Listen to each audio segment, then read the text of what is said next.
Fragmentos de una mujer invisible. No. Tu historia no será la más terrible, ni siquiera la más violenta o la más trágica. Conocerás otras, en donde la violencia y la maldad serán inexpresables, pero la tuya casi te destruirá antes de que conozcas las otras. Hablaré desde todos los tiempos verbales, pero no sabré si la primera persona será la misma. La nacida a medias, la nonata, la medio nacida. ¿Será por eso el cordón umbilical de la palabra? ¿Quién seré? ¿Seré mi nombre, mi sexo biológico, mi profesión, mis experiencias, mis deseos y mis temores? ¿Quién seré? Exiliada del vientre de mi madre, de su acuosa redondez perfecta, círculo roto o pacto inacabado. Recuperación de la infinita memoria de atrás para adelante, sin principio ni fin. Exilio del cuerpo, únicamente la extensión de la palabra. 6 meses y medio. El aire no llegará a los alveolos. Será mi primer intento de fuga, aunque en contra de mi voluntad. Meses después, mi madre me sacará del hospital. Cabré en una caja de zapatos de mi padre. Estaré viva. Sabré de la existencia de un departamento, de un tren que pasa detrás, de un perro con el cuello cercenado, pero no estaré segura. Volaré en el aire, diminuta. Sus brazos y su sonrisa, respuesta de mi júbilo, serán el único hogar posible, mi refugio. Así comienza esta novela, Fragmentos de una mujer invisible, de la que soy autora. Mi nombre es Mónica Suárez y bueno, quisiera platicar un poco de cómo surge esta novela. Esta novela surge de una necesidad personal por expresar, aunque es curioso porque en un inicio yo escribo más poesía, es lo que siempre he escrito más, aunque también he escrito cuentos y ahora la novela.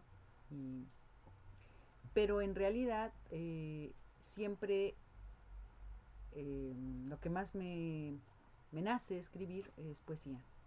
Y entonces cuando comencé a escribir esta novela yo pensé que se trataba de un poemario. Yo acababa de salir de la Universidad Autónoma de la Ciudad de México. Soy egresada de la licenciatura en creación literaria por esta universidad y tenía unos meses de haber salido cuando comencé a escribirla. Y al principio, como digo, pensé que se trataba de, pues de eso, de un poemario, pero bueno, y la dejé descansar un rato, había escrito varias páginas y de repente un maestro mío me mandó la convocatoria del primer premio nacional de novela corta para mujeres, convocado por escritoras mexicanas y editorial Paralelo 21. Y entonces me manda esta convocatoria y bueno, yo cuando me la mandó y me dice entrale, ¿no? Y cuando me la mandó yo no, pues no tenía muy claro si podía o no concursar con algo. Entonces dije, bueno, lo único que podría hacer sería lo que estaba escribiendo. Y entonces regresé, vi, leí lo que llevaba y me di cuenta de que estaba narrando, de que lo que parecía ser tan solo un poemario, pues en realidad sí estaba narrando, sí era parte de una historia. Y entonces dije, claro que puede ser una historia, claro que estoy narrando y claro que podría ser, aunque el formato pues no era muy de acuerdo a lo que pedían como participación, ¿no? O sea, a los lineamientos de la convocatoria. Entonces ese era mi primer eh, resquemor, ¿no? Porque yo dije, bueno, pues igual ni siquiera pasa el primer filtro, ya que nos están pidiendo las características de la cuartilla normal. Y bueno, pues como pueden darse cuenta, la novela se compone de fragmentos y entonces yo dije, bueno, pues igual y ni siquiera pasa el primer filtro, ¿no? Cuando me avisaron de que así, de que había quedado, de que efectivamente no solo había quedado como finalista, sino que además realmente deseaban publicarla, pues bueno, me encantó, me sentí muy contenta, porque creo que es una historia que por desgracia se repite mucho en el mundo. Los niños, las niñas son sujetos de muchas ofensas, son de muchos atentados, ¿no? Y de muchos abusos. Y entonces creo que justo ahora, cuando hemos visto que la violencia contra la mujer en general se ha disparado en todo el mundo, y bueno, y en particular contra las niñas, los niños incluso, bueno, pues entonces se vuelven temas que sí tendrían que abordarse, sí tendrían que ser tratados, ser tocados, ¿no? Y me parece que la manera en que intento abordar esta historia, este, pues también le da un cierto respiro a las historias de abuso que conocemos y que hemos leído y que hay muchísimas, ¿no? Por desgracia. Entonces, para mí fue un ejercicio muy, muy importante, y debo decir que realmente fue como abrir una caja de posibilidades, ¿no?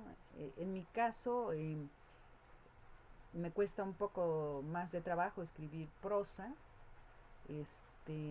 Siempre le he tenido muchísimo respeto y creo que debido a que era un tema que realmente necesitaba tratar, que realmente quería escribir una historia, que realmente necesitaba contar, este, fue, fue más sencillo, ¿no? Fue más sencillo poder hacerlo.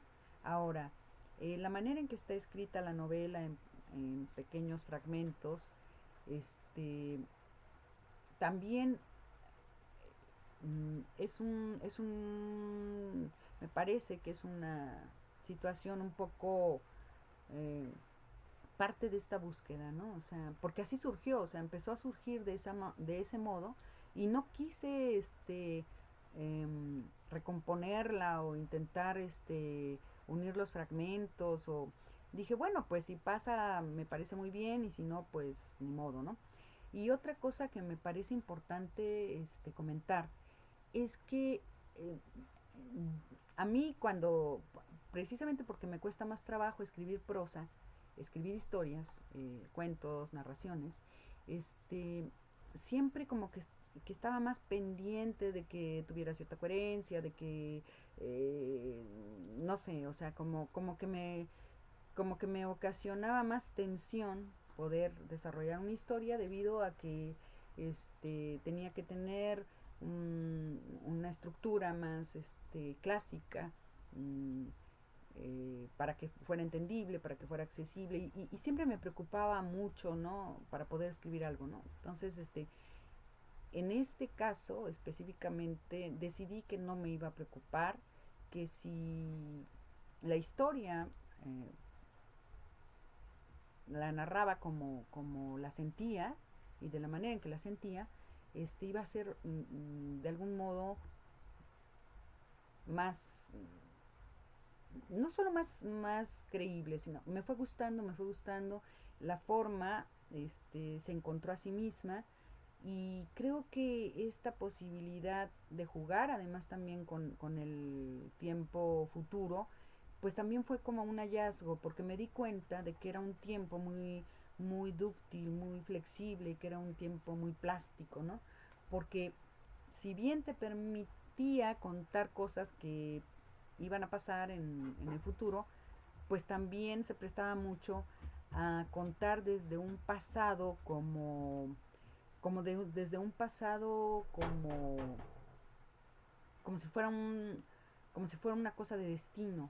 O sea, esta ambigüedad en el sentido del tiempo, de algo que está pasando, que va a pasar, que pasó y que no hubo otra forma de que pasara, ocasiona una sensación muy, pues me parece que muy nueva,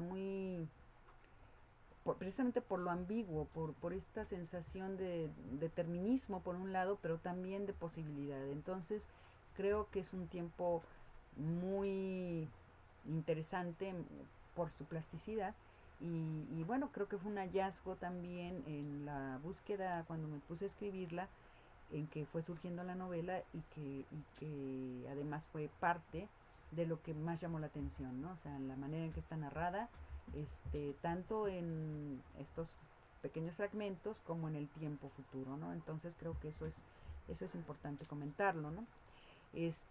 Por otro lado, bueno, eh, también decidí que iba a ser lo más honesta posible, tanto en el lenguaje, en la manera de decir las cosas y en lo que quería decir. ¿Y qué quiero decir con tratar de ser lo más honesta posible? Bueno, lo que pasa es que efectivamente tratando de apegarnos muchas veces a los gustos o a las necesidades o a los objetivos de pues ya sea de los públicos o de de las editoriales o esto, muchas veces impostamos, ¿no? Impostamos demasiado en nuestras historias y tal vez por eso pues se sienten un poco fingidas o no auténticas, ¿no? Entonces, en este sentido, el hecho de decidir que no me iba a importar, que la iba a escribir de la manera que me saliera, sin reprimirme, sin tratar de controlarlo, creo que fue una buena decisión, de la cual no me arrepiento, por supuesto, y creo que pues tuvo un buen efecto, ¿no? Creo que así fue. Y otra de las cosas que pues me gustaría comentarles es que pues la novela plantea cuestiones importantes, habla también de la situación del temblor del 85, de lo que pasó, que prácticamente pues fue muy poco conocido, siempre pesó más la versión oficial de los hechos y creo que es importante que también se pueda abordar el asunto desde el punto de vista de personajes que participaron dentro de estos acontecimientos y que no tienen ninguna versión oficial, al contrario, ¿no? Que ponen en duda muchas de las cosas que se dijeron en ese momento, ¿no? Entonces, creo que es importante también, hay un compromiso con el pasado histórico y en ese sentido, bueno, para las generaciones más jóvenes, pues es importante, ¿no? Es importante que sepan después, sobre todo del temblor del 17, ¿no? Y bueno, ¿qué más quisiera comentarles? Bueno, pues los invito a buscar la novela, a leerla. La pueden más bien, encontrar en las librerías del sótano. Me parece que también la pueden pedir a domicilio o bajar de alguna aplicación. Y pues me gustaría mucho que se leyera, no solo porque es mi hija, porque yo la escribí, sino por los temas que toca y porque creo que es importante hablar de esto, ¿no? Ahora más que nunca. Y bueno, no sé, quizá podríamos leer otro fragmento de los fragmentos y podríamos retomar aquí. Recostadas en la cama, mi madre me levantará horizontalmente. Te quiero hasta la luna, dirá. Luego volverá a recostarme sobre su estómago. Me desharé entre risas, como si quisiera matarlo. Daniel golpeará la cabeza contra el filo del último escalón. Habrá un hilo rojo en la base del cráneo de Adrián, la relación de los hermanos. Tras las enaguas de la abuela, nosotras nos esconderemos cuando ellos se peleen. Será horrible verlos sangrar. Mi abuela será mayor, no podrá con ellos. Nosotras dos seremos pequeñas, no podremos con ellos. No habrá nada que hacer. En la noche llegará papá y mamá le dirá lo que le contó la abuela. Él se quitará el cinturón y los golpeará a los dos. La nieve se sentirá bien al derretirse en mi boca, sílaba fría que adormecerá la herida en mi garganta, premonición de la ausencia de voz. La niña querrá alcanzar una flor que crece más abajo.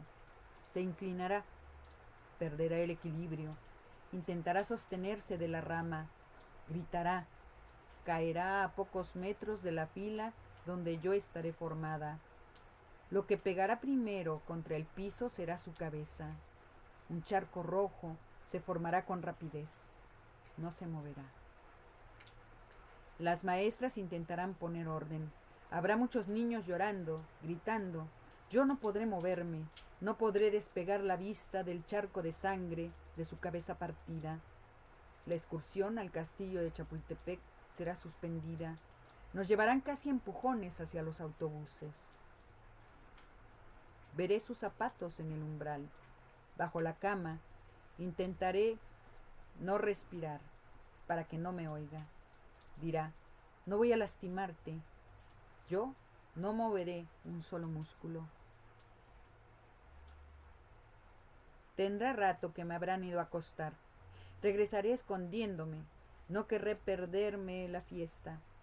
Los espiaré debajo de una de las mesas. El patio será enorme.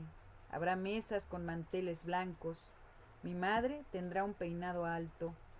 Su vestido volará en las vueltas. Reirá. La música de Glenn Miller será alegre.